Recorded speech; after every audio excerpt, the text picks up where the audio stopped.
Hello mga karusas, nandito ulit tayo ngayon sa kusina. Magluto tayo ng ginisang gulay. Napakasimpleng ulam, pero ang daming health benefits. Maglagay lang tayo ng kunting olive oil. So, hindi ko na nilagyan ng onion kasi paglagyan ko ng onion, itong loto ko, parang mawala ang lasa sa gulay. So, lagyan ko lang ng kunting lagyan ko na lang kunti ng garlic powder at saka onion powder. So, hindi ko siya nilagyan ng buo-buo. Yung onion powder at saka garlic powder lang ang ilalagay ko. Ayan, onion powder. Saan na ba yung onion powder natin? Onion powder lang ilagay natin at saka kunting garlic powder. So, ilagay na natin ang cabbage, guys.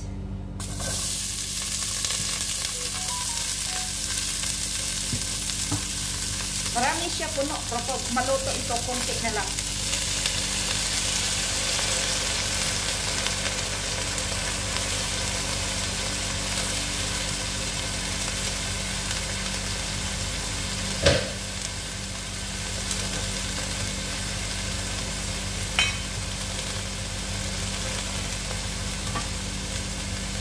So, lagyan na natin ng kunting asin para matunaw yung asin niya, kasi yung asin namin is medyo malaki na buo-buo. Ayan, takpan lang natin, guys. Ayan, ganito lang kasimple. Ito yung onion powder natin.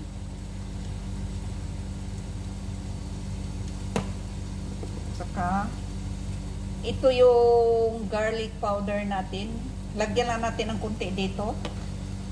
At saka syempre, ang paborito kong paprika.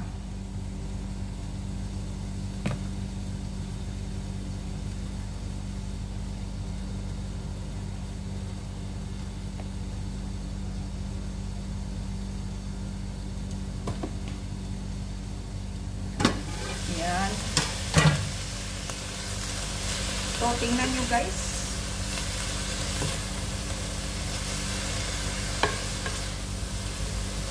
Paborito ko yung cabbage. So, wag niyong isnabin ang cabbage. Kasi ang cabbage, maraming health benefits. Ayan, nakita niyo, maliit na. Mupa na siya. Kanina puno, ngayon kunti na lang.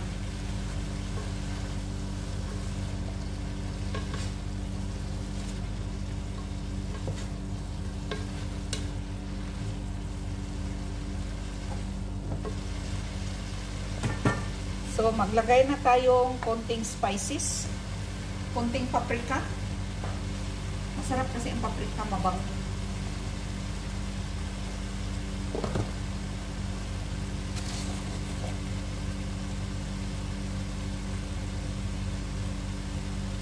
Konting garlic powder. Konti lang, guys.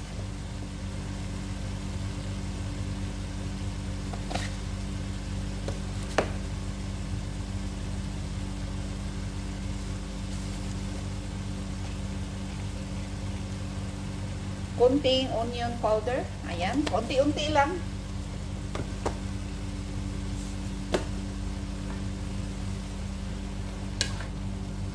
So, sa nakita nyo, guys, maliit na lang.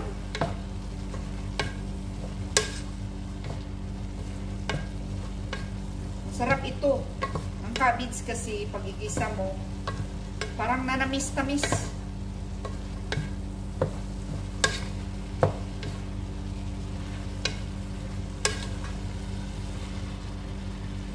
So, ulam na namin ito hanggang bukas. Kasi bukas maglinis kami dito sa kusina.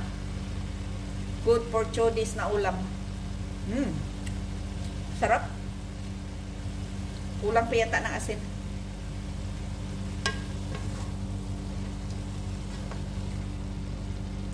May soya sauce, guys, kami dito. Pero hindi ko nilalagyan. Hindi ko lagyan. Optional lang, guys, kung lagyan nyo ng soya sauce.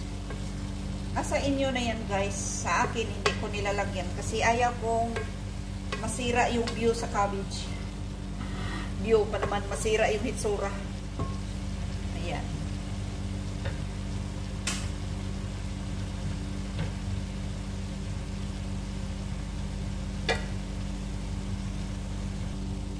Ayan na guys. Malapit nang malambot yung cabbage. Kasi gusto ko sa cabbage kasi malambot.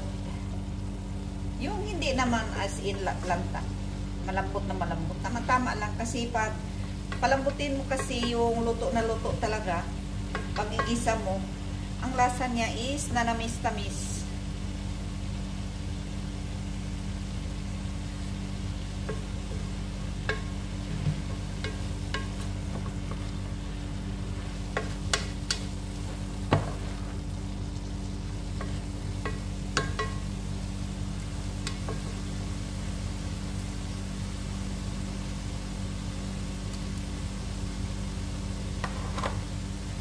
Bango guys. At saka madali lang siya lutuin.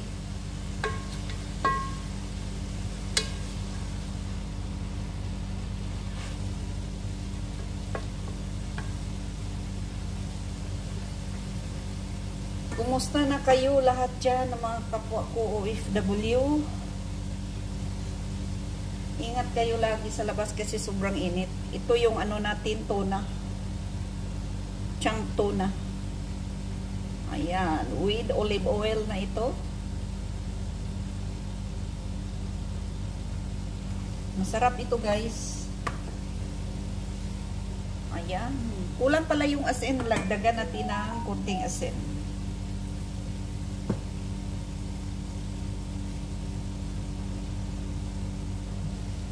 Dito tayo sa kabila. Is may loto tayo. Dito tayo may luto tayo, sarsado na karni. May ano yan, may patatas at saka tomato sauce. Ito yung white rice natin, ang dami, good for 2 days yan. Kasi bukas hindi ko magluto. Kasi maglinis kami dito sa kusina. Ayan.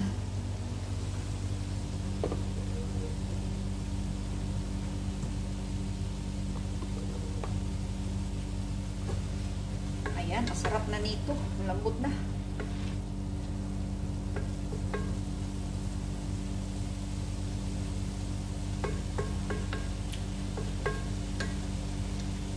Sarap guys. So, ilagay na natin ang tuna.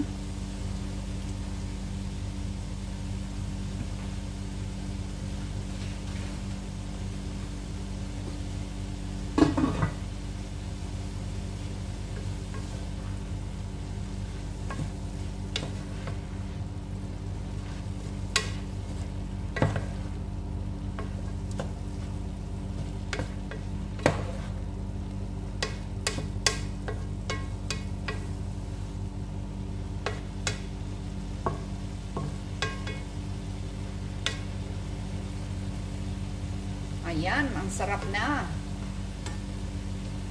Ayan guys, ang sarap na. Thank you so much for watching. Please don't forget to subscribe, like, share, and comment para updated kayo sa mga videos natin. Bye bye everyone. God bless.